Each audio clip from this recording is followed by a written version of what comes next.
transcend the ego. Now, we'll start here because transcending your ego will definitely be the single most difficult challenge you'll ever face. The ego is your proverbial blessing and curse. The ego blessing comes in the form of individual identity, which must be developed for the advancement of your consciousness. This identity is the factor separating you from the masses and allowing you to stand unique. While this separation or uniqueness is ultimately an illusion, it's a necessary step in your advancement. Normally, the individual ego identity begins to develop and separate from the rest of the world between the ages of 3 and 6. Psychologists call this individuation. While developing this uniqueness is a necessary checkpoint in the evolution of consciousness, it must not become a campground. Unfortunately, many people drive tent pegs here and build their lifelong residence. Ultimately, we all come from one source. Call that source God, energy, spirit, or whatever name is to your liking. But every great teacher, from scientist to sage, has communicated that this source is the basic building block of every physical entity in existence. Your ego is nothing more than a bundle of imagination and memory. It's not you. You're an energy field, and as an aspirant of power, you must see yourself this way. Recent discoveries in the tropical rainforest suggest that all the, quote, different trees are actually operating from the same universal root system. Many manifestations, one infinite source. Many individual energy fields operating in a larger collective field. Likewise, you're a unique manifestation of the one eternal and infinite self. However, the ego thinks itself separate and independent, and while this is necessary early in your journey, this line of thinking is childish and limiting as evolution unfolds. The ego is an insecure and wily character with an insatiable appetite. Its primary motivation is self-importance. More, bigger, better, best. Your ego is most often the primary drain on energy and power that you possess. Think about this. How much energy do you burn on a daily basis defending yourself, protecting and projecting the correct self-image, attempting to win people over, to have them like you and approve of you, convincing others that you are the best or the worst, that you're worthy or unworthy, that you are the most loved, the most despised, the most mistreated, unfortunate, blessed? I mean, the list is endless, isn't it? The ego's number one fear is extinction or death. Therefore, it sucks your energy like a vampire, attempting in every way imaginable to make itself real. All great traditions, all of them, teach that this death of the ego must happen in the pursuit of power. Furthermore, great advances of consciousness are almost always preceded by a fall or a difficult life situation. Have you found that to be true? You see, like a wild boar on steroids, your ego will never be satisfied because it's focused on externals. Satisfaction, joy, peace, and true power are internal. While you intellectually may agree with this, owning this concept and living it is a different matter, isn't it? The ego hates change and unpredictability, wanting to be comfortable and to follow a routine. That's how it maintains an illusion of control. To take back your true power, you must constantly be awake and alert. One of the ways to tame the ego is to take it off guard. You must become comfortable with discomfort. Break your routine.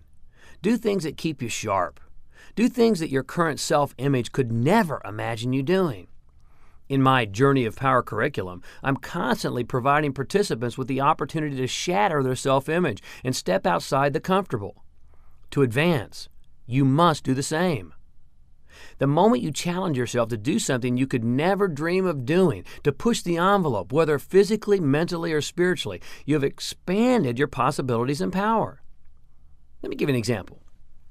For 3 years, I disciplined myself to get up at 4 a.m. every single day to exercise and meditate, no matter what time I went to bed, no matter how I felt. Now, you might imagine this is the last thing my whiny ego wanted to do on the nights when I had only 3 hours of sleep. You know, the best time to prove you're a warrior and truly in charge is when your ego chatter tells you not to do something that's uncomfortable. Do it anyway. After 3 years, this practice became comfortable and routine, so it was time to change again. This time I chose to sleep until I awakened on my own, no matter what time it was. If I awakened at noon, so be it. I changed my schedule accordingly. Now, this really drove my ego mad. The internal chatter told me I was lazy, unproductive. I actually longed to go back to the 4 a.m. wake-up time.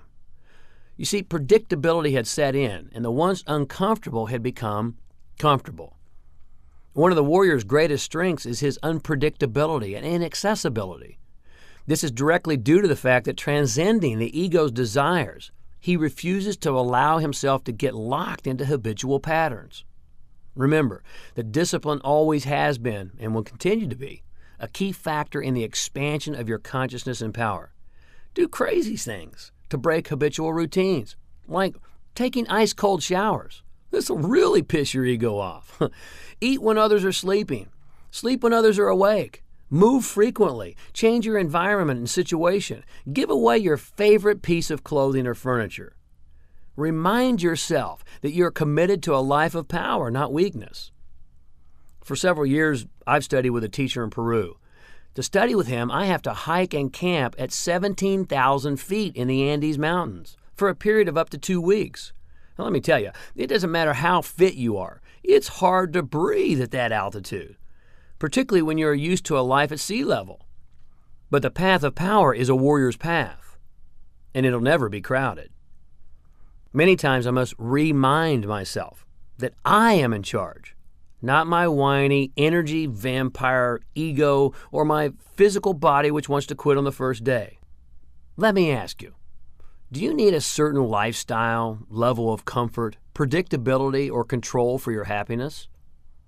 How much energy do you expend daily on projecting and protecting your desired self-image? How much of your life is routine and lived in a rut? As a spiritual energy field, all these physical normalities are products of the weak and insecure ego being fully in charge. Practice escalating your power by saying no to your insecure and needy ego. Operate from a higher awareness and connect with the one source that's your true identity.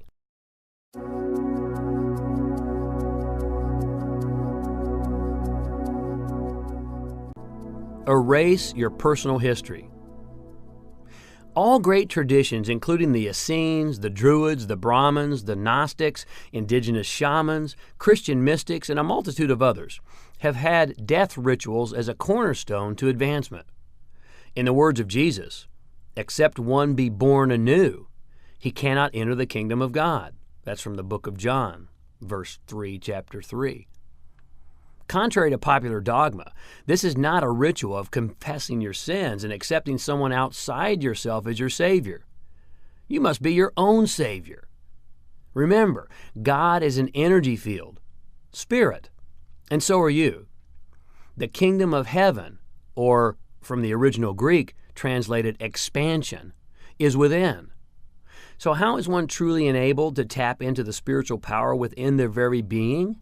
Just like transcending the ego, disenabling your past is a powerful step. Understand, you don't have a past. Your ego does. The past is nothing but a memory of your ego mind. Now, I'm not suggesting that things did not occur in your younger life. Certainly they did. However, occurrences are just that, occurrences. They have meaning only as you give them meaning. They exist only as you hold them in your memory right now. Hold them differently or release them altogether, and your life dramatically changes. The world is full of those who want to blame their parents, society, upbringing, and experiences, and a myriad of other past issues for their present state of affairs. This is erroneous, and it's an illusion, and it's the greatest thief of power in existence. While these issues may have an effect, as long as you buy into them, they'll never control you. Remember, the only meaning that anything has in your life is the meaning you give it through your own judgment. Judgment and observation are two entirely different things. Judgment is imposing your thoughts about how things should be upon a neutral situation. Observation, on the other hand, is just objective awareness of a neutral situation. Did you get that? Many so-called bad situations in your past have brought you many wonderful strengths and experiences, haven't they? I guarantee it. And on some level, you already know this is true. The difference between a warrior and a wimp is that warriors observe everything as an opportunity, while the wimp judges everything as a blessing or a curse. Judgment is the ego in full swing. Imagine yourself on the highway in a fast sports car. You with me? Accelerate to about 90 miles an hour. Now drive while looking in the rearview mirror instead of the windshield. A guaranteed disaster in the making, right? Yet, how many people do you know who are driving into the future, focusing on the past? In my early 20s, I had a buddy who owned a cigarette boat. Maybe you've seen these. It's one of those testosterone-filled, long, low, ultra-fast speedboats. Well, we would go out cruising on the lake, looking as cool as possible and attempting to attract attention from the ladies. As we screamed across the water with the nose of the boat high in the air, I'd often look behind as the powerful engines dug in and left a hefty wake. Now, the first question I want you to consider is this. What's the wake? Answer, it's nothing more than a trail left behind. Second question, can the wake ever drive the boat? Obvious answer, no. Last question, what drives the boat? Most important answer, the energy of the present moment. I'm curious, is there a metaphor here? Yes, I think there is. Your personal history is nothing more than the trail left behind. It has no inherent ability to drive your life any more than the wake can drive a boat. Notice, I did not say it couldn't drive your life, only that your personal history has no innate ability to define your destination. Countless hours of therapy and large amounts of dollars could be saved if this truth of wake versus present moment energy were fully understood. In the book of Luke, in the Christian tradition, it says, "No man, having put his hand to the plow and looking back, is fit for the kingdom of God." How often do you look back? If you know who you really are, really know, you can erase your past in an instant. Change happens in an instant, despite what most people think. You see, change often appears to be a long process, but everything preceding change is actually nothing but a ramp up to the instant of change. Isn't now a good time to stop being driven by your past? You see, your past is ultimately illusion, and it only exists in your mind. However, since most people are not in full possession of this knowing, I invest considerable time during my seminars and events assisting participants in releasing the energy drain of the past. Every moment you invest in looking back steals precious energy and vitality from your present. In your own journey of power, one of the most important activities in which you can be involved is to erase your past. The warrior who wields the greatest power is the one who has no personal history. Now, this is not really as bizarre as it may initially seem. Scientists now tell us that our entire bodies are replaced approximately every 7 years. Every cell, bone, organ is literally dying and rebirthing. With this knowledge, you realize that the person you were 7 years ago, or even less, no longer exists except in your mind. Therefore, all the mistakes and experiences you had in your past, in a very real sense, were not you, unless you continue to be defined and attached to these dramas of mind. Are you with me? Many people drain energy by focusing on the pain supposedly imposed by their past, just as many lose energy dreaming about the good old days. Both viewpoints are really limiting. Just like letting go of the wake of pain, one of the most important decisions a warrior can make is to move on from environments and relationships they've outgrown. You must have the courage to move forward. Think of it as taking off an outfit that's worn out and no longer fits you. Be willing to let it go. I've been somewhat of a vagabond for most of my adult life. At one point, I moved 5 times in a 3-year period. Although at first this may seem to be a superficial way to change, if practiced as a conscious discipline, it can prove to be powerful. Let me go on record as saying I do not believe that moving to a new city will, in and of itself, change your life or save your relationship. I recall one distraught couple telling me that they had decided to make a fresh start in a new city. I reminded them that although they might move to a new city, they would still be there. This is a classic example of looking for answers in externals instead of through self-examination. Remember, the battle lies within. In other words, moving does not in and of itself provide growth. For someone who has moved constantly to run away from problems, settling down in one place for a while might be a great way to shake up the ego. As a warrior, with focused effort, you can remold yourself and your identity in a move. At the same time, you can strategically and purposefully remove yourself from some habitual circles and environments. The key distinction is that you must become someone radically different. For me, moving has been a ritual of letting go of the familiar, deciding how I am going to show up going forward, acknowledging who and what I am leaving behind, taking my comfort-seeking ego off its pedestal. Erasing your past is a commitment to condense your energy in the here and the now. Power exists in the present moment. Everything else exists only in your mind, and it's a drain of energy. Let go of the idea that your parents, your school, your birth order, or any past experience make and or define you. Let go of the energy vampires in your life, habits, environments, relationships you've outgrown, and move on. Be willing to walk away from this limited living. While there are many processes, rituals, and practices to erase your past, both modern and historical, ultimately your past is erased through sheer intent, commitment, and escalation of power.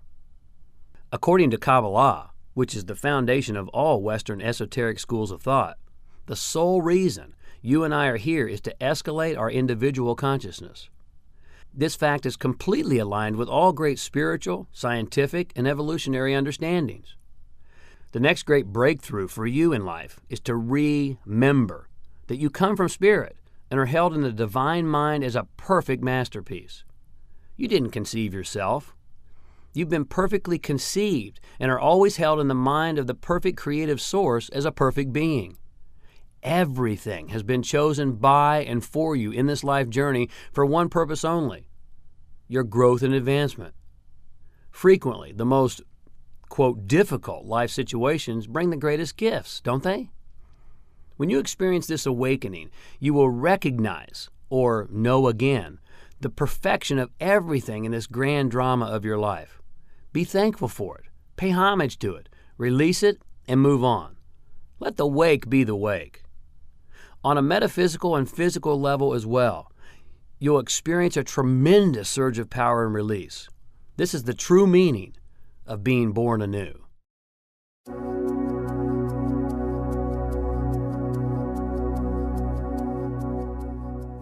Less is more. This is a concept your ego will challenge, but the warrior realizes that power does not come from toys, trinkets, baubles, and beads. In fact, the more things you have, the more your power is drained. The paradox: less is more, and more is less. I'm sure you've heard this in one way, shape, or fashion before, but do you really understand and live this paradox? The fact is that most people in Western society live life way beyond their financial means. Income falls severely short of outgo. Everything takes energy to maintain. The nicer the thing, typically the more attention and energy are necessary. I remember my first egg beater car in high school. I put very little energy into it beyond gas and oil. At one point, I ran it into a wall. Now, that's a long story we won't go into here. And I crunched the fender. Instead of getting it fixed or letting my parents find out, I just rubbed thick mud on the dent and I left it. Since I never washed the car, this plan worked beautifully until I eventually totaled the car, and not even a field of mud could have saved it at that point. Now, while this energy expenditure on my first car was there, it was much minimized. But understand, it was still there. Since I was no longer riding with my friends, I had to stop and buy gas, come up with the money to pay for the gas and oil, buy tires, park it somewhere, buy a key ring, remember where I placed my keys. The list goes on. Get the point? And the expenditure only escalates as the car gets nicer. It costs a fortune to run a Porsche. The car payments are just the beginning, not to mention the mental energies invested, finding a place to park where it won't get dinged, all those things. You think it would be nice to have a certain home or a nice car? Maybe. The payments are just the beginning of the endless expenditures and upkeep. And ultimately, what will they give you? Will they bring joy, happiness, power to you? Or will they become such an energy expenditure that your possessions will eventually own you? You actually really own nothing, regardless of what society thinks. Every single thing you now possess will eventually belong to someone else. You're only a temporary custodian for as long as you're here in this form. Your home, even when it's paid for, will someday belong to someone else. Your car, your clothes, your jewelry, everything. Only that which is eternal has any real value. Keep that in mind when you begin to move into a potential energy deficit for that new trinket. The warrior understands that energy is power, and power is energy. You will never have full power if you are constantly leaking and expending your reserves. You with me?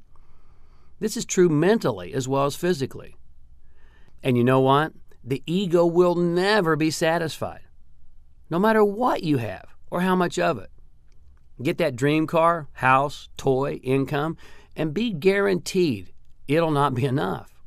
Your small ego self will always want more, won't it?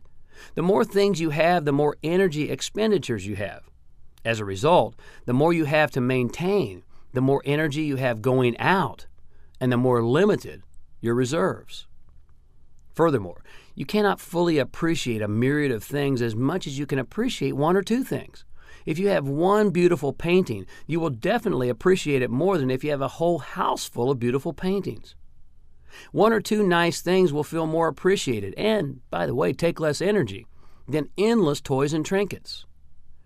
You have an absolute right to abundance, but you don't have a right to extravagance. There's a difference. Understand it and control it. Let me ask you, do you control your needs or do your needs control you?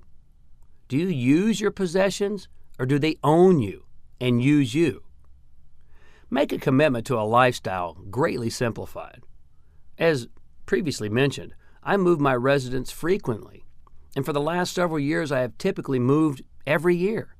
While the move process is not always the most comfortable activity for my ego self, I enjoy the flexibility and non-attachment of letting material things go and exploring new places and environments. This pisses the ego off in the worst kind of way due to the high value the ego places on comfort, control, predictability. That's exactly what makes moving an action of power. Another powerful practice encouraged by moving is cleaning out worthless accumulated junk in my closet at home. Here's my recommendation. If you have not worn or used something for a year, get rid of it. Even if it's brand new or was expensive, might have the price tag on it. You're abundant, so there is no need to hold on and hoard. Obviously, the energy is gone from the object or you would be utilizing it on a regular basis, wouldn't you? It's wasting space. It's stealing your energy. Give these things to someone who will appreciate and utilize them. And, you know what, by the way, don't do that petty garage sale thing. It doesn't matter if it's a couch or a dinette. It doesn't matter how much it costs you. Selling your old material goods is an activity of the small mind with a scarce and limited viewpoint. Give it away. Prove to your small ego self that you're unlimited and abundant. Now, I'm not suggesting you should not have or appreciate nice things. Quite the contrary. I find it's much better to have a few really nice things that I appreciate rather than have a whole house full of mediocre things that I don't. Less is more. The difference between enjoyment and attachment is a vital understanding. Do you have something in your life right now that you absolutely believe you need? Something you're unwilling to let go of? If the answer is yes, then you're attached. Attachment, at any level, makes you weak. The warrior has the freedom to enjoy anything and everything, but if it goes, so be it. He's unfazed. Make energy conservation and escalation your primary concern. The warrior stays lean and mean.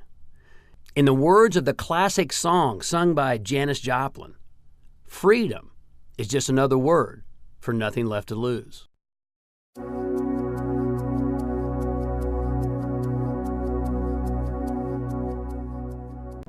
Become self-referring. Because we live in a world focused on externals, we've developed into individuals who are object identified. We've conditioned ourselves to think we are our things: jobs, titles, neighborhoods, salaries, relationships, reputation, and so on. Ask the question, who are you? And 99 times out of 100, you'll hear a definition centered on what a person does or what they have. Let me ask you, if you are what you have, then when you have it no more, you are no more. If you are what you do, then when you do it no more, you are no more either. You're not what you do or what you have. You're more than that. You're not a mother or a father. You have children. You're not an engineer, sales professional, accountant, lawyer, doctor. That is what you do for a living. Let me ask you this. Can you take a stand for what you believe in when everyone and everything else disagrees? How often do you act to make others happy or to be accepted? Do you attempt to win people over? Do you get upset when someone thinks poorly of you? Now, how you answer these questions determines if you are others-referred or self-referred, whether their opinions are more important to you than your own. The path of power is one of understanding your own divinity and infinity. You can boldly state, I am a child of the creative source on the journey of power. This does not mean that you make excuses for your shortcomings. Far from it. It just means that when you're doing your best, you don't need anyone or anything to affirm you. You affirm yourself. When I first began public speaking, I would give presentations and sometimes receive standing ovations. By the way, I now know that if you're getting standing ovations in your life, chances are great that you're not pushing people to think and grow, because people usually applaud things with which they agree and are comfortable. Anyway, the entire audience may have loved me, but if one person approached and said something negative, it would ruin my high. Likewise, how many times have you purchased a gift for a friend or a family member, and you invested a lot of energy, effort, and thought into it, and then they didn't like it? How did you feel? If you got your feelings hurt, it was because you became object referred. You are not your Christmas gift, nor anything else that you obtain, possess, or do. You're so much more than that. Let go of the need to be externally accepted and supported. Let go of the need to be affirmed and made to feel important by toys and trinkets. Stand up, wake up, be a person of power. Step into your full power and remember your divine and infinite identity.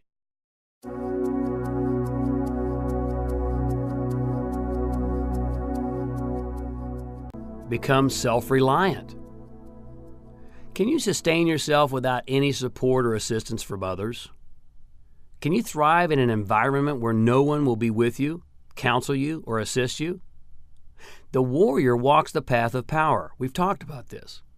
Consequently, he or she lives a life in which no one is indispensable. Now, if you think this seems arrogant or cold, you're far from the truth. There's a major difference between choosing and needing something or someone. Let me give you a quick example. Imagine that you have a daughter and you never teach her how to change a flat tire. Late one night, she's out on the highway and the undesirable flat tire occurs. What now? She's totally at the mercy of whoever may or may not come along. Not a good place to be. She has no options, no choices. In other words, she's dependent. Conversely, let's assume you teach her to change a flat and the same thing occurs. Now she has a choice, doesn't she? She may very well choose not to change the tire for fear of getting grease on her clothes, but she certainly can change the tire if no one else is available to do it for her. Now she's self-reliant. You see, there's a continuum from dependence to independence, followed by interdependence. And each is a prerequisite of the next. In other words, you cannot be interdependent unless you are first independent. Dependence is a prison of one's own making, the realm of weakness and need. Independence is a level of self-reliance that knows you can drive your own bus, you're in charge of your own destiny, and you don't need anyone or anything to survive and thrive. The highest level on this continuum is interdependence. This is a level of operation in which you understand that while you absolutely can make it alone, you choose to act and interact with others. You surround yourself with people who bring a wealth of experience, talents, and ideas into your life because your life is improved as a result. Understand the difference? Your first impression may be to think that you are currently operating at the highest levels, but please don't fool yourself. Honestly, what measure of aloneness can you sustain? Can you enjoy your personal relationships yet be detached from neediness? Can you walk away if necessary? You see, the true warrior can walk any day, any time, any place. The warrior is not attached or needy in any fashion. Don't make the mistake of thinking that this attitude is callous or unloving. Actually, the most loving and successful relationships on the planet, whether personal or business, are the result of two or more self-reliant, independent people coming together to form an unstoppable interdependence. To become totally self-reliant truly takes experience, often the experience of ego discomfort and pain. In a very real sense, life is what happens to you when your ego is making other plans. There have been countless times in my personal and business life in which my greatest challenge or most painful life situation has catapulted me into a new realm. Remember, quantum leaps most often come after an ego death or fall. We talked about this before. I'm sure in retrospect you also realize that some of your most difficult times have been some of your most amazing learning and growing experiences.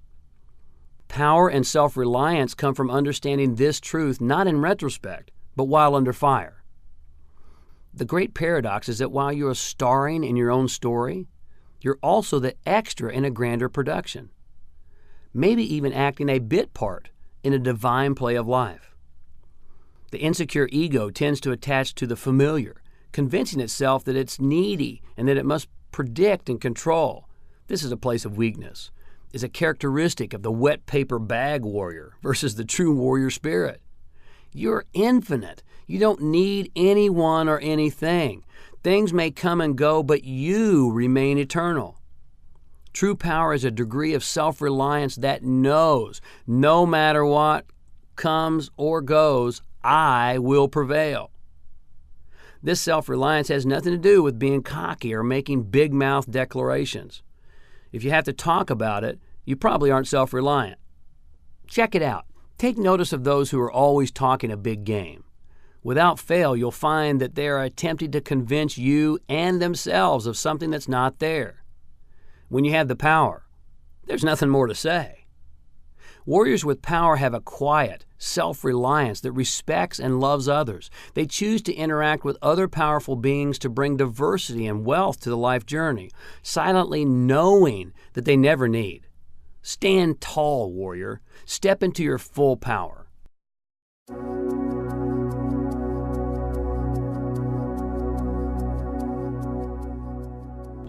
Realize your spiritual identity. Now, before we dive into this powerful principle, please do not confuse spirituality with religion. Spirituality is your one-on-one internal relationship with your creative source. Religion, on the other hand, is a collection of ideas, rules, and principles as to how to live a good life and obtain this individual relationship. In the East, they tend to study the forest. In the West, we tend to count the trees. Don't miss the forest for the trees, my warrior friend. Traditional religion often follows a business model, with a few exceptions, that's extremely outdated and centered on control. As religion became a corporate entity, dogma and compliance took precedence over the individual heroic quest. Multitudes have been conditioned into meaningless rituals by those often utilizing fear as their prime motivating factor, all in the name of God. Think about this. The primary objective for both Jesus and Buddha was not to enforce dogma and rules, but instead to assist you in remembering the divinity of man. Now, I'm in no way advocating the eradication of churches or religion, but to add value in a modern world, they must radically update and change. The church of the future will be a laboratory of consciousness, housing a tribe of individuals committed to tracking power. These individuals will not study stories about sages of days gone by, but they'll have as their primary objective the pursuit of becoming the sage. It's often been said, you're not a human being having a spiritual experience. You're a spiritual being having a human experience. You are a spiritual being, an individual manifestation of the one creative source and power, and this is your sole identity. The Essene tradition, to which Jesus at minimum was exposed, states this: the greatest sin is to question your divinity. Spirit is always for fuller expression and expansion, and as a spiritual being, you are here to expand and grow. Period. One of the challenges faced by average individuals is recognizing that they are currently operating from an incorrect focus and definition of who they are and what the world is. There are 3 points of focus from which you have the ability to operate. My teacher, as well as many ancient traditions, call these the rings of power. The first ring of power is the consensual world and all of its tangible entities. While operating in this world may seem natural and normal, it actually takes a tremendous amount of energy just to hold it together. The reason it appears to be simple is that you were conditioned to observe this world from the time you were born, so it seems natural. You hold your world together with your attention. If you shift your attention, the world you know ceases to exist. The second ring of power is the intangible world of spirit. The warrior learns to step into this world of non-ordinary consciousness through the escalation of their own energy. There are several practices to assist you in exploring the realms of the second ring, but to do this takes a tremendous amount of focus and discipline. The third and final ring of power is the ability to merge the two worlds. Once you are initiated into this third stage, you have the ability to operate from either or both by choice and at will. Modern science is now confirming to us what the mystics have known since time immemorial. You see, the greatest mistake is the belief that you are a solid physical entity.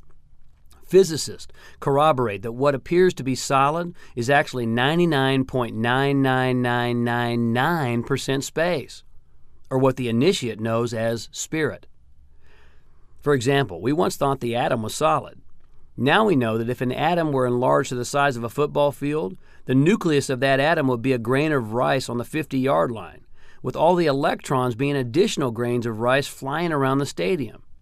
Obviously, you have a lot of space left over. Initiates view themselves as fields of energy operating within a much larger field of energy. Power is determined by the amount of energy you're able to collect, condense, and escalate, or CCE for short. The degree and level at which you can CCE directly determines your personal power. To accelerate your energy to higher frequency and velocity, you must experience higher and higher levels of consciousness. This is not a situation where you can sit, listen, and learn. You may intellectually tell me, "Man, I'm infinite," and you might really believe this. You could listen to me tell you of your infinity as long as the day lasts, and once again, believe it. But you will never know you're infinite until you have a direct personal experience of your higher infinite self. A major contributor to spiritual growth is the ability to traverse non-ordinary states of consciousness. Only in this way do you begin to disidentify with your finite physical self. You must step boldly into this second ring of power. Any spiritual institution that has hopes of thriving as the collective consciousness advances must facilitate the advancement into the second ring. Spiritual institutions must build their identity not as the end-all be-all of truth, but begin to see themselves as centers of research, as a collective lab focused on the personal pursuit and experience of higher consciousness. Like any great institute of learning, spiritual research centers must seek to make themselves unnecessary. Any institution that does not propagate freedom and self-reliance is in error. The book of John quotes Jesus as saying, "God is spirit, and those who worship him must worship in spirit." Notice he never said that God is some great white man on a throne in the sky who'll grant your wishes if you're a good boy or girl. Nor did he ever say that if you live your life extremely well, obey all the rules, you'll earn a condo on a cloud, maybe even get issued a set of wings. All of these childish thoughts come from the finite mind of man attempting to explain, and therefore humanize, infinite spiritual concepts. The second ring of power is a leap into the world of spirit. This leap is the higher state of which all teachers and traditions have spoken. The word heaven comes from the original Greek word Uranos, meaning expansion or to expand. Therefore, the heaven that the mind of man has turned into a palace on a cloud with golden streets and every citizen issued white robes and wings is actually the kingdom of expansion. In other words, the evolution and expansion of your own personal consciousness and power. What did Jesus say? The kingdom of heaven is within, and the kingdom of heaven is at hand. Both of these statements clearly communicate that you must go inside to access your expansive power, and the time to harness it is now. Remember, God is spirit, and the spirit is inside of you. Your very identity is spirit. You can't be anything other than that from which you came. The beginning of all that exists is spirit, and consequently, you are one with all persons and things. Do you choose to have more in your life? Do you want more power? If you do, the source lies within, and to access it, you must first recognize your identity. You are a spiritual energy field on a mission of expansion. Realize your spiritual identity and step into the second ring of power. Seek first the kingdom of expansion, and all things will be given to you.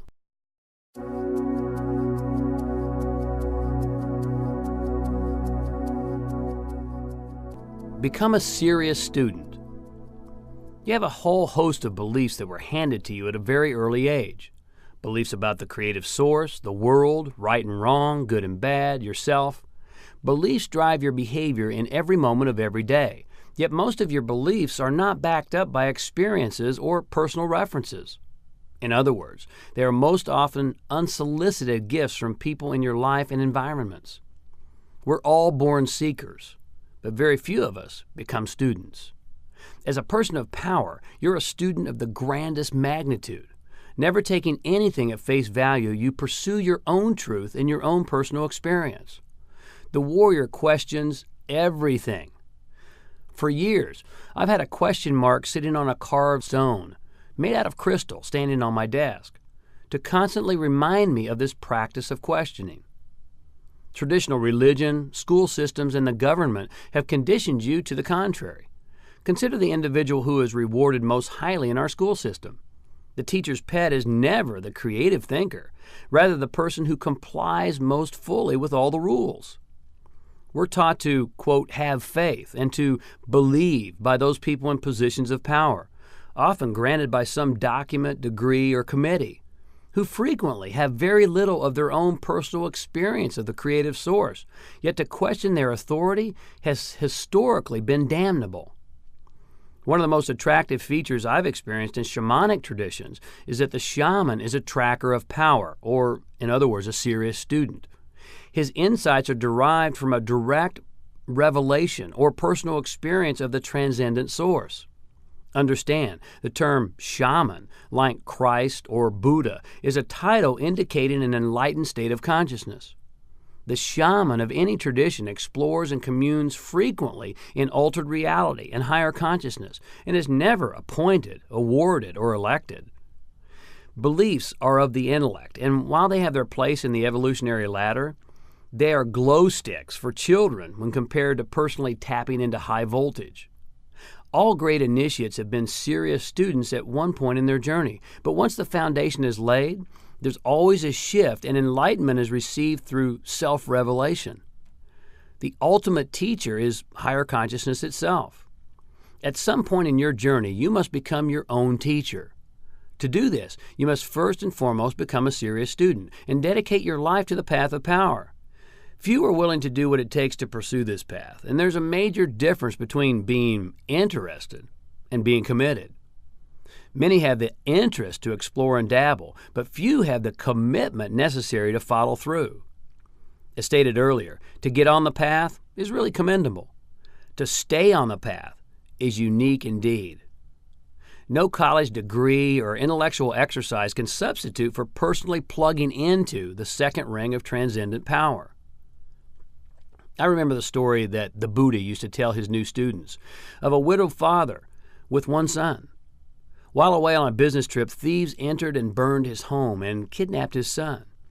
The father returned to find his house burned to the ground and what appeared to be the charred remains of his only son. He was heartbroken, as you might imagine. He gathered the ashes and placed them in a beautiful urn that never, ever left his side. After some time passed, the son escaped from the kidnappers and returned home to his father. Approaching his father's home late in the evening, he knocked on the door. The father, awakening from a deep sleep, called out, "Who is it?" His son replied, "It's me, father, your son." The grief-stricken father shouted in anger for him to go away, thinking that a cruel child was playing a prank. After much effort, but to no avail, the son left, never to return again. After this story, the Buddha would tell his new students, "Sometimes you buy into a lie so strongly as truth that when truth comes to you in person and knocks on your door, you turn it away." Here's a few questions to ponder. How many of your beliefs are your own? How many of them qualify as knowing from a direct personal experience? And how open are you to questioning everything you believe to be true? You see, the serious student is open and flexible, realizing that rigidity can allow higher truth to knock at your door, yet be denied. The tracker of power must learn to question everything, to let go of the childish. Where did this idea, habit, belief come from? Do I have direct personal experience of this, or was it handed to me as a gift from my mommy and daddy? Does the person I'm listening to exhibit true power? Can I see powerful results in this person's life? Do I aspire to create the same results? Does this belief serve me, or has it worn out its welcome? Judge not, that you be not judged. Now, you've most likely been conditioned to believe that this is speaking of some great judgment day at the end of the world. However, understand that judgment is nothing more than placing your own opinions onto someone or something.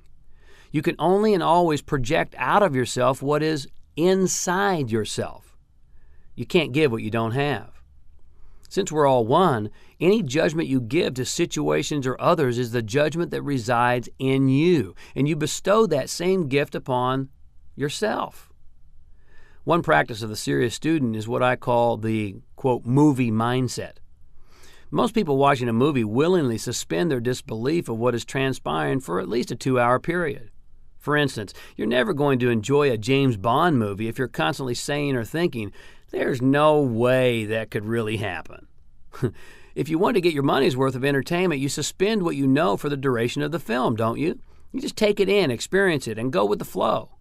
After the conclusion, if you choose to analyze the movie, you can. But in the meantime, you enjoyed the experience.